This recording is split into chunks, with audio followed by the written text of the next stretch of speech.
સમાચાર ડભોઈથી સામે આવ્યા છે। ડભોઈ રેફરલ હોસ્પિટલમાં બે જગ્યાએથી પાણી લીકેજ થતા પીએમ રૂમ પાસે અને નવો બનાવેલ વોર્ડ રૂમ જે છે તે વોર્ડ રૂમ પાસે લીલ અને ગંદકી જામી છે।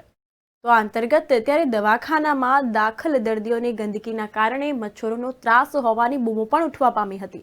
ડભોઈ નગરપાલિકાની સામે આવેલી સરકારી હોસ્પિટલ પાણીની ટાંકીમાંથી પાણી લીકેજના કારણે હોસ્પિટલનો નવો બનાવેલ વોર્ડરૂમ છે તે વોર્ડરૂમમાં પાણી લીકેજ હોવાના કારણે સમગ્ર રૂમની અંદર લીલ બાજી ગઈ હતી। તેના કારણે મચ્છરોનો ઉપદ્રવ જે છે તે વધી ગયો હતો।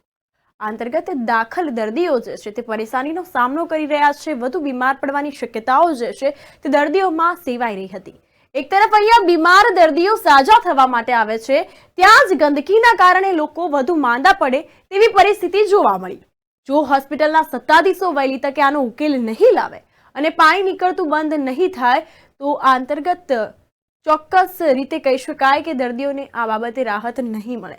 તો અંતર્ગત ચોક્કસ દર્દીઓને રાહત મળે કે પછી આવી બેદરકારીના કારણે દર્દીઓ ભોગ બનતા રહે છે અને દર્દીઓનું સાંભળવા મળતું હોય છે તેવું પણ અહીં કહેવામાં આવ્યું હતું। તો સત્તાધીશો ઝડપથી નિરાકરણ લાવે તેવી દર્દીઓની માંગ ઉઠવા પામી છે।